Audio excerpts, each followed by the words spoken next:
Om Sai. Shri Sai Satcharitra, Chapter 1.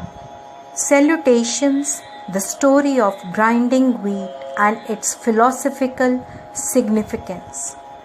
According to the ancient and revered custom, Hemad Pant begins the work Sai Satcharitra with various salutations. First, he makes obeisance to the god Ganesha to remove all obstacles and make the work a success, and says that Shri Sai is the god Ganesha.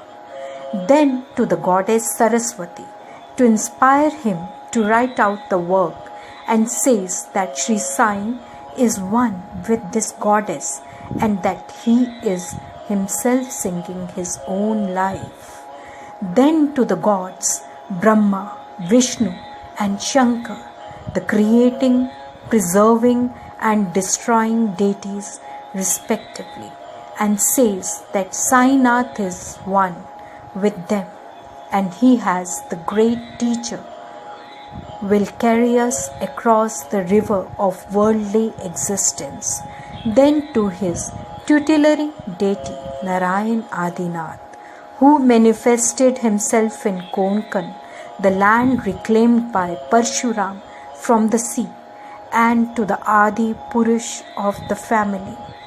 Then to the Bhardwaj Muni, into whose Gotra he was born, and also to various rishis, Yagyavalakya, Bhrigu, Parashar, Narad, Vedvyas, Sanak, Sanandan, Sanat Kumar, Shuka, Shaunak, Vishwamitra, Vasisht, Valmiki, Vamdev, Jaimini, Vaishampayan, Nava Yogendra, etc. And also modern saints such as Nivriti, Gyandev, Sopan, Muktabai, Janardhan, Eknath, Namdev, Tukaram, Kanha and Narhari, etc.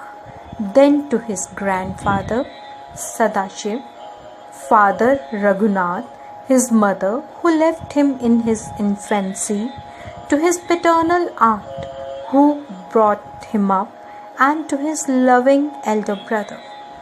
Then to the readers, and praise them to give their whole and undivided attention to his work. And lastly to his Guru Shri Sainath, an incarnation of Shri Dattatreya, who is sole refuge and who will make him realize that Brahm is the reality and the world an illusion, and incidentally to all the beings in whom the Lord God dwells. After describing in brief the various modes of devotion according to Parashar, Vyas and Shandilya, etc., the author goes on to relate the following story. It was some time after 1910 AD that I went one fine morning to the masjid in Shirdi for getting a darshan of Sai Baba. I was wonderstruck to see the following phenomena. After washing his mouth and face, Sai Baba began to make preparations for grinding wheat. He spread a sack on the floor and thereon set a hand mill. He took some quantity of wheat in a winnowing fan, and then drawing up the sleeves of his kafni and taking hold of the peg of the hand mill, started grinding the wheat by putting a few handfuls of wheat in the upper opening of the mill and rotated it. I thought, what business Baba had with the grinding of wheat, when he possessed nothing and stored nothing, and as he lived on alms. Some people who had come there thought likewise, but none had the courage to ask Baba what he was doing.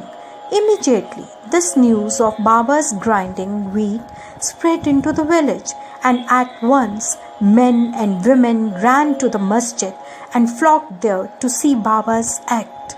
4 bold women from the crowd forced their way up, and pushing Baba aside, took forcibly the peg or handle into their hands and singing Baba's Leelas, started grinding. At first, Baba was enraged, but on seeing the women's love and devotion, he was much pleased and began to smile. While they were grinding, they began to think that Baba had no house, no property, no children, none to look after, and he lived on alms. He did not require any wheat flour for making bread or roti. What will he do with this big quantity of flour? Perhaps, as Baba is very kind, he will distribute the flour amongst us. Thinking in this way, while singing, they finished the grinding, and after putting the hand mill aside, they divided the flour into 4 portions and began to remove them one per head. Baba, who was calm and quiet up till now, got wild and started abusing them, saying, "Ladies, are you gone mad? Whose father's property are you looting away? Have I borrowed any wheat from you so that you can safely take the flour? Now, please do this. Take the flour and throw it on the village border limits." On hearing this, the women felt abashed and, whispering amongst themselves, went away to the outskirts of the village and spread the flour as directed by Baba. I asked the Shirdi people what was this that Baba did. They replied that as the cholera epidemic was spreading in the village, and this was Baba's remedy against the same. It was not wheat that was ground, but the cholera itself was ground to pieces and pushed out of the village. From this time onward, the cholera epidemic subsided, and the people of the village were happy. I was much pleased to know all this, but at the same time my curiosity was also aroused. I began to ask myself, what earthly connection was there between wheat flour and cholera? What was the causal relationship between the two, and how to reconcile them? The incident seems to be inexplicable. I should write something on this and sing to my heart's content Baba's sweet Leelas. Thinking in this way about this Leela, my heart was filled with joy, and I was thus inspired to write Baba's life, the Satcharitra. And as we know, with Baba's grace and blessing, this work was successfully accomplished. Philosophical significance of grinding. Apart from the meaning which the people of Shirdi put on this incident of grinding wheat, there is, we think, a philosophical significance too. Sai Baba lived in Shirdi for about 60 years, and during this long period, he did the business of grinding almost every day, not, however, the wheat alone, but the sins, the mental and physical afflictions, and the miseries of his innumerable devotees.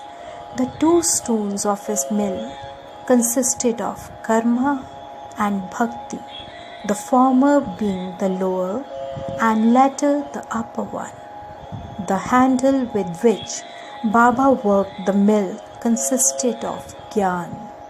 It was the firm conviction of Baba that knowledge or self-realization is not possible unless there is the prior act of grinding of all our impulses, desires, sins, and of the 3 gunas, was Sattva, Raj, and Tam, and Ahamkar, which is so subtle and therefore so difficult to be got rid of.